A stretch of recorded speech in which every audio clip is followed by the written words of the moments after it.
Hello, and welcome to my video on behalf of the BSBK design team on how to make Linzer cookie necklaces.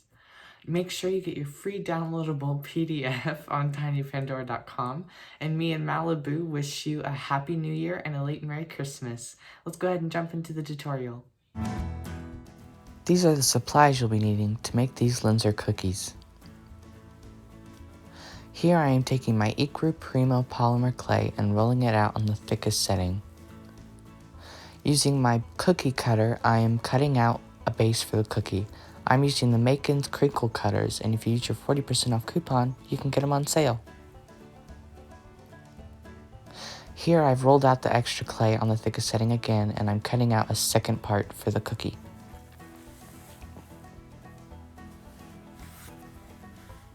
You can set that aside.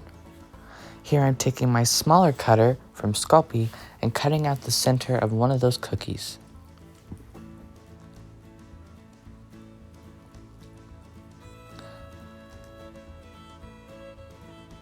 Now using my earthy tone chalk pastels, I'm using that deeper tan color and I'm going to shade this.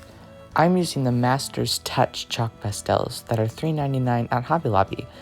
If you'd like to follow along, I highly recommend these. I'm going to shave off a very good amount into a container that I can also save for later. You need to shave a pretty good amount because we're going to be doing the top and all the edges and even the other piece. Now using my brush from the Color Me kit, we need to color these, and the reason I suggest the brush from the Color Me kit is that it is more dense and it can hold more pigment and more powder. That way you can get a deep color on the edge to give it that crispy cookie look. You might have to tap some excess off though, which is okay.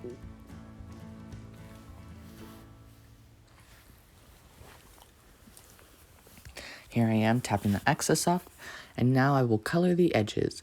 And you want to make the edges a deeper color because you want that crispy look.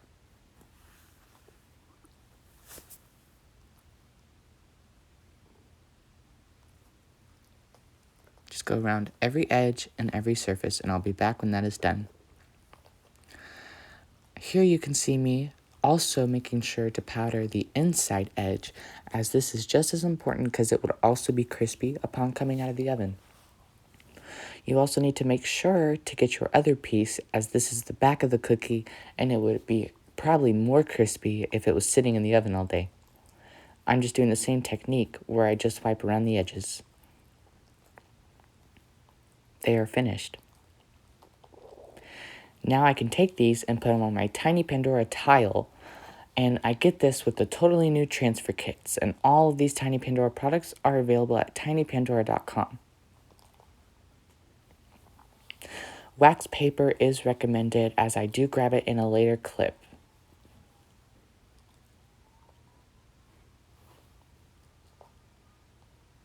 Now we can set that aside and work on our jam filling. So our jam filling I have in a container here, and that's just some leftover from the other two cookies. I'm taking some Kato polyclay, but you can use translucent liquid Sculpey as well. And I'm going to pour some into this container. I pour a pretty good amount as I plan to make more cookies.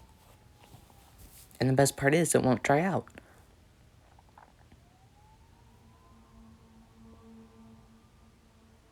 Now I'm going to take my red chalk pastel, also from Master's Touch, and I'm going to shave off a really good amount into this pot.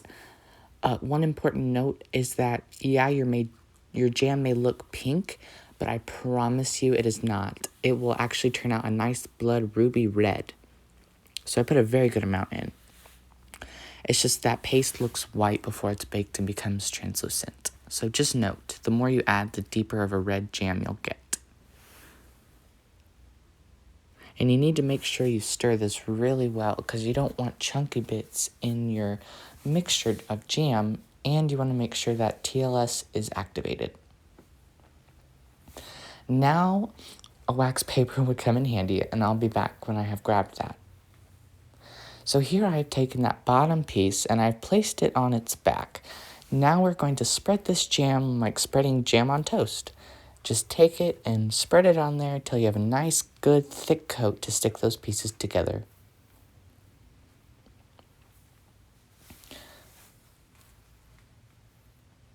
And you can be messy with this part.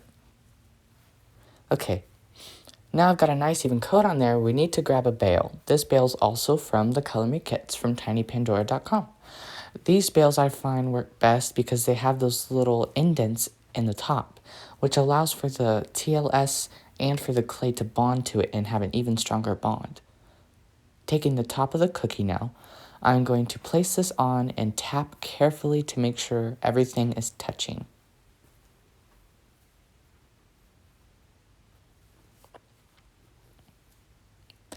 Now we need to grab our toothbrush, mine is just from the dollar store, and now we need to texture the top of this cookie, which will add more security and it'll create that nice air bubbly popped baked good look.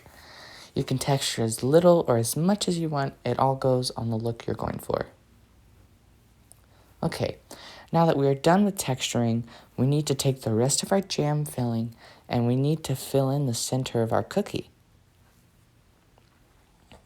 So I'm taking our jam mix and I'm just going to tap it into the center to give it that full jam look. Most of the time, Linzer cookies have a nice thick center.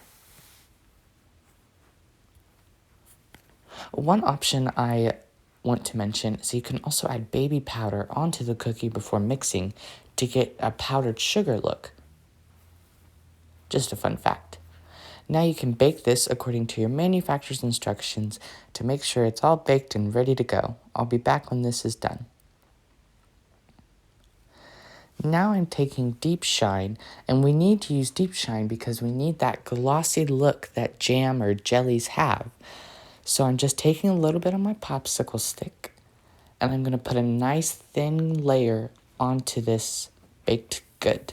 Just in the center though.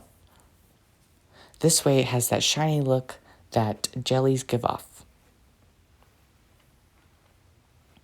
And you want to make sure you're spreading it kind of evenly, especially in the center. Now that is ready to be nuked into the cure light for 5 minutes or until yours is cured. Here I have nuked it and I'm very happy with the outcome. I hope you guys enjoyed this Linzer cookie tutorial and make sure to subscribe to the Studio Critique channel and have a lovely day.